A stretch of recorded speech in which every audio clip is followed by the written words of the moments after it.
Seringkali, di tengah-tengah berita duka, kita justru menemukan cerita-cerita kepahlawanan yang sama sekali nggak terduga.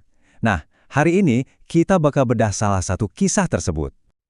Oke, kita langsung aja masuk ke pusat bencana tanah longsor yang dahsyat. Di antara puing-puing dan suasana yang penuh keputusasaan, ada seorang saksi mata yang melihat sesuatu yang benar-benar luar biasa. Fokus cerita kita kali ini bukan soal bencananya itu sendiri, tapi lebih ke perjuangan heroik untuk menyelamatkan satu nyawa dari reruntuhan.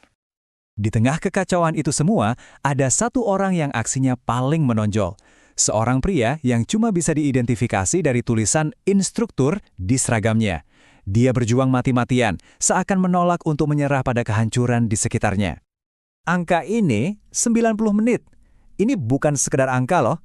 Coba bayangin deh, 1,5 jam berjuang tanpa henti, hanya untuk membebaskan satu korban dari cengkeraman lumpur dan puing-puing. Dan ini bukan evakuasi yang gampang, sama sekali bukan. Korban itu posisinya sulit banget, terjepit pondasi beton, kelilit akar bambu, bahkan terkubur di bawah kasur dan lumpur. Jadi, setiap kemajuan, sekecil apapun itu, adalah kemenangan yang luar biasa.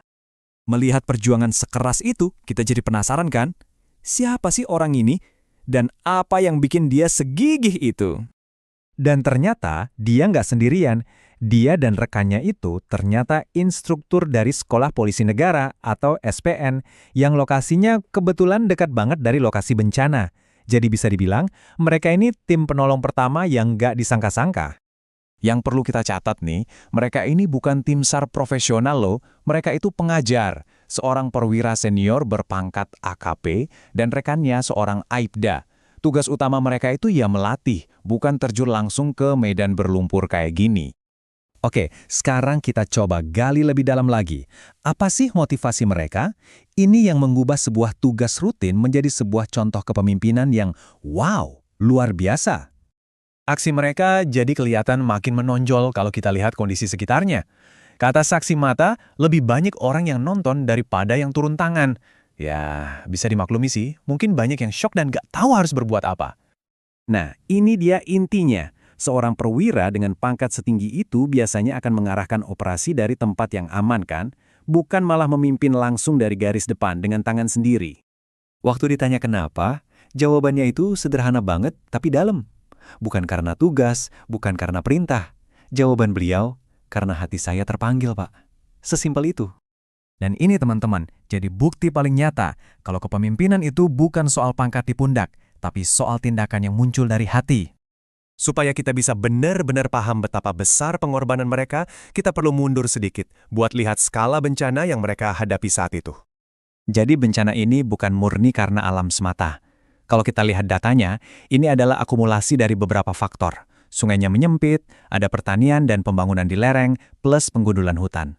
Sebenarnya alam sudah memberi peringatan.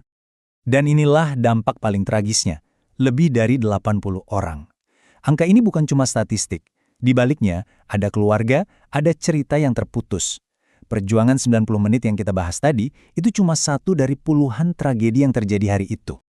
Jadi, apa sih pelajaran yang bisa kita ambil dari semua ini? Apa warisan dari tindakan tanpa pamrih ini? Karena ternyata, perjuangan 90 menit itu belum selesai. Begitu satu korban berhasil dievakuasi, mereka nggak istirahat. Mereka langsung lanjut, bantu evakuasi 2 korban lainnya. Komitmennya itu benar-benar nggak tergoyahkan. Kutipan dari saksi mata ini kayaknya merangkum semuanya dengan sempurna. Aksi mereka adalah wujud nyata negara hadir. Bukan negara sebagai institusi yang kaku, tapi sebagai sesama manusia yang peduli di saat yang paling dibutuhkan. Kisah mereka ini akhirnya meninggalkan kita dengan sebuah pertanyaan penting ya. Kalau suatu saat kita dihadapkan pada situasi krisis, saat panggilan hati itu datang, kira-kira apa jawaban kita? Teladan mereka ini mengingatkan kita kalau pelayanan sejati itu dimulai dari satu tindakan, satu orang, pada satu waktu.